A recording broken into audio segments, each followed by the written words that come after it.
Donald Trump just accused Barack Obama of treason, and I've got the full story. Who was involved, what went down, what happened, when it unfolded, and why Trump is dropping the hammer right now. This is going to blow up, so make sure you're subscribed for updates. This is Andy with TrendingPolitics.com. Hit like, subscribe. Let's get into it. From your perspective, who should the DOJ target as part of their investigation? What specific figures in the Obama administration? Well, based on what I read, and I read pretty much what you read, it would be President Obama. He started it. And Biden was there with him, and Comey was there, and Clapper. The whole group was there. Brennan, they were all there in a room. Right here, this was the room. This is much more beautiful than it was then, but that's okay. I have nice pictures up that came out of the vaults. They were in there for 100 years. This is much more beautiful. We have the Declaration of Independence now in the room, which wasn't here. I guess people didn't feel too good about putting it here, but I do. But you know what? If you look at those papers, they have them stone cold, and it was President Obama. It wasn't lots of people all over the place. It was them too. But the leader of the gang was President Obama, Barack Hussein Obama. Have you heard of him? And except for the fact that he gets shielded by the press for his entire life, that's the one they look. He's guilty. It's not a question. You know, I like to say, let's give it time. It's there. He's guilty. This was treason. This was every word you can think of. They tried to steal the election. They tried to obfuscate the election. They did things that nobody's ever even imagined, even in other countries. You've seen some pretty rough countries. This man has seen some pretty rough countries, but you've never seen anything like it. The evidence trail for what Donald Trump just said is brutal. And the next clip is going to walk you through the entire timeline. Take a look. Welcome back. DNI Tulsi Gabbard now claims to have uncovered evidence the Trump-Russia collusion investigation resulted from, quote, manufactured intelligence. She says it was designed to discredit the president-elect back in 2016. Here she is yesterday. There's no question in my mind that this intelligence community assessment that President Obama ordered be published, which contained a manufactured intelligence document. It's worse than even politicization of intelligence. It was manufactured intelligence. All right, Justice Correspondent David Spunt is live out of Washington, D.C. for us. Good morning, David. What can you tell us? Hey, Jillian, good morning. In 6 months, it'll be 2026, but for some, 2016 will not go away, and this administration has no plans for it to go away, uncovering new information. DNI Gabbard believes that Team Obama altered intelligence from Russia in saying Russia was not involved in the 2016 election to Russia was involved in the 2016 election shortly before Trump took office. She sent information for the DOJ and the FBI for possible prosecution. This is not a Democrat or Republican issue. This is an issue that is so serious it should concern every single American because it has to do with the integrity of our democratic republic. Fox News Digital obtained a declassified copy of the presidential daily brief for President Obama dated December 8, 2016. It reads in part, we assess that Russian and criminal actors did not impact recent U.S. election results by conducting malicious cyber activities against election infrastructure.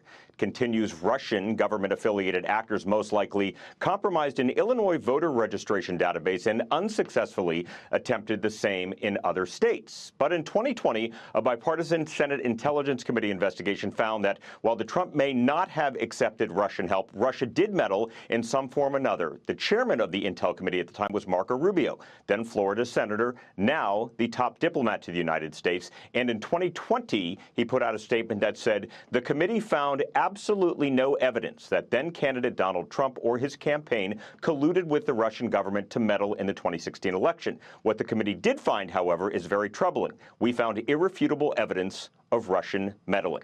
Senator Jim Himes is a Democrat from Connecticut on the Senate Intelligence Committee.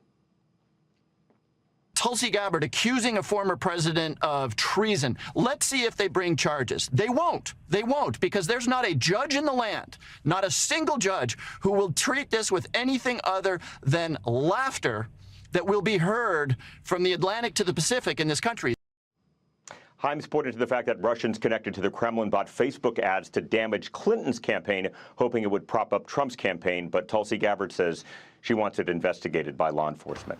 Back to you. All right, David Spun in Washington for us this morning. Thank you. So more on this. Want to bring in investigative journalist Matt Taibbi. Matt, thanks for joining our program today, and good morning to you. Good morning. A lot of the usual suspects: Clapper, Comey, Brennan, etc. But also Barack Obama is mentioned in a lot of this. And you read at Racket News that a source had told you that Obama is now, quote, center square in the Russiagate scam. Go ahead and explain that. Then I've got questions for you after that. Sure. So the last major revelation that came out was that John Brennan and James Comey were the focus of criminal investigations that have been opened by the Justice Department. But these new documents that were released by Tulsi Gabbard and the Director of National Intelligence make it clear that the investigation is now aimed at the Obama White House, and in particular at Barack Obama, because of decisions that were made in early December of 2016 to suppress the presidential daily briefing and go ahead and order a new intelligence community assessment that ultimately would have much more aggressive conclusions about Trump and Russia. So a lot of this December of 2016 into January of 2017, I'm assuming also. You know, but Trump's people were in there for 4 years. And the current CIA director had his job for 8 months at the time. Did his people fail him? Why wasn't there more urgency on this and Trump 1.0 as there is now? Yeah, that's a complaint I heard a lot over the weekend from people who have been following this, and even from former officials who are close to Trump. One of them said to me, a former high-ranking Trump official said there was, quote, so much corruption in the last Trump presidency that this shouldn't have been overlooked, that these documents should have come out. Absolutely. But the overall sense I get is that everyone's happy that they finally are coming out, and they're looking forward to what is likely to come out this week. Okay, another question about Russia. Is the allegation they were trying to influence our election, or is the allegation that they actually changed votes? I think we need to be clear on that. What can we say?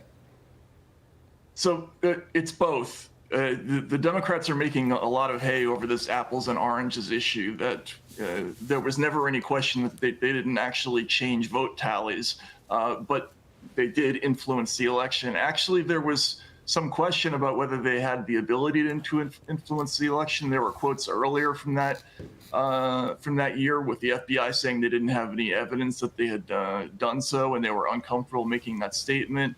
There were also quotes saying that they lacked evidence that Russia had the ability to impact the outcome of the election. So all of this would have been passed on to somebody like Michael Flynn, because presidents-elect are entitled to receive the presidential daily briefing. That's why this is important. It's not so much what the PDB did say, it's what it didn't say. It didn't say that there was a sweeping conspiracy to help Trump.